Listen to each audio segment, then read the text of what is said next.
Thank you, Mr. Speaker. I truly am very disappointed that I won't have my full 10 minutes, but I appreciate the fact that you've given me at least 6 to 7 minutes to talk about how I oppose this bill. And I too, though, while I say that I oppose this bill, like my colleague from Edmonton, Leduc, would like to tip my hat to the minister for being here throughout the entire debate. Absolutely. That's a great minister. It truly is. When we are looking at the importance of discussing and talking about ideas and trying to come up with what we think is the best legislation for the country, it's great that we can have this type of debate. With that being said, now that the hugs are over, I'm going to move forward on my opinions in relation to C-31. In our opinion, on this side of the House with New Democrats, we see this as an omnibus refugee reform bill that combines, in our opinion, the worst parts of the former C-11 that was in the 40th Parliament and the current C-4.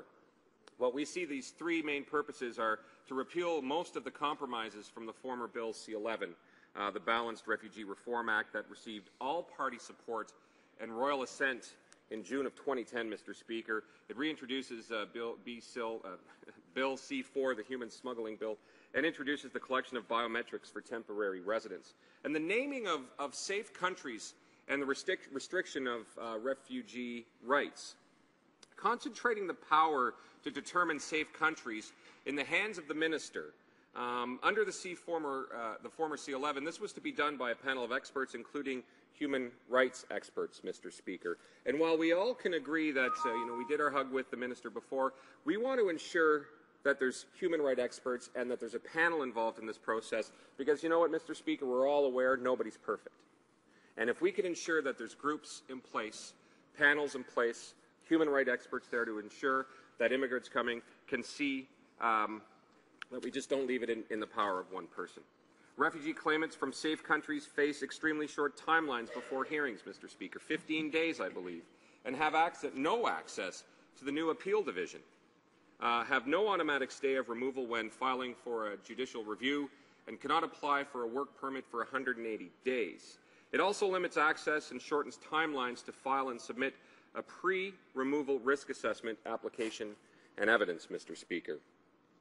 Talking about restricting access to humanitarian and compassionate consideration, I don't think anyone would agree with that, Mr. Speaker. Unfortunately, we're seeing this being pushed through with this government. A refugee claimant cannot apply for H&C while the claim is pending for 1 year after a failed claim, in which time they will likely be deported, Mr. Speaker. It makes it easier to terminate refugee protection if circumstances change.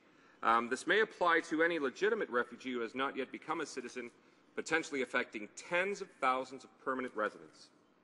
This contravenes international norms on the treatment of refugees and adds uncertainty to individuals for years after their arrival, Mr. Speaker. And I know we've talked about how we've always been a progressive country in terms of immigration. And I don't think that this bill, even though it may have been well intended on the government side, does that. Arbitrary designation of irregular arrivals and their mandatory incarceration is something that we definitely don't agree with on this side of the House, Mr. Speaker. C-31 reintroduces most of the provisions of C-4, which are widely condemned, Mr. Speaker, by refugee advocates and likely unconstitutional. It allows the minister to designate any refugee arrival of a group of 2 or more as irregular, and I think we can use the examples of the Sun Sea and the Ocean Lady. These irregular arrivals face mandatory detention for up to 1 year if they are 16 and over, or until a positive refugee decision is made, whichever comes first.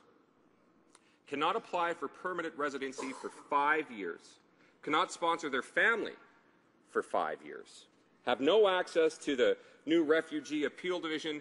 This designation, Mr. Speaker, in our opinion, creates an unfair 2-tier refugee system, one for normal refugees, I don't know if the word normal is proper use there, and one for irregular arrivals, Mr. Speaker. So if we look, maybe I should double check on my timing, Mr. Speaker. How am I doing? 3 minutes? I have so much to say in so little time, Mr. Speaker.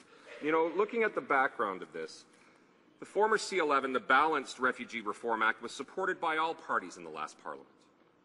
Several compromises were made to the original bill, largely through the work of the member from Trinity Spadina, and the NDP, and that it made it acceptable to us and to other opposition parties. These compromises include establishing that panel of experts that I was talking about earlier, Mr. Speaker, to determine safe countries, allowing access to appeal for designated nationals and those from designated safe countries, and greater timelines for the start of the appeal process.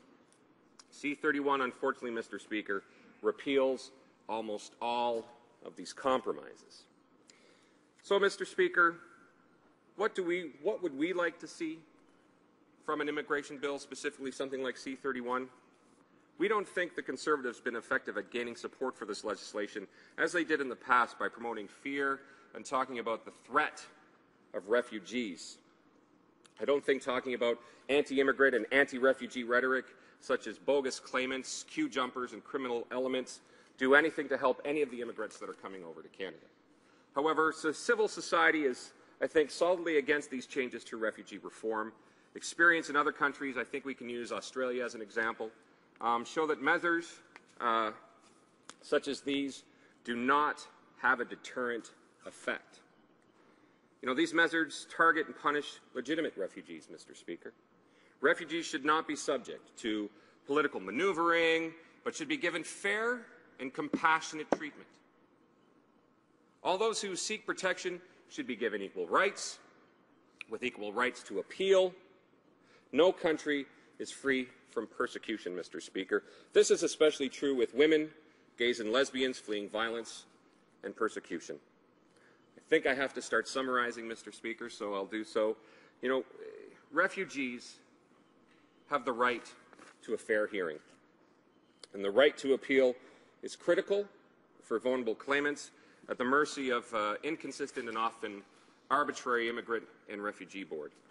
We don't believe, Mr. Speaker, that this bill will accomplish that.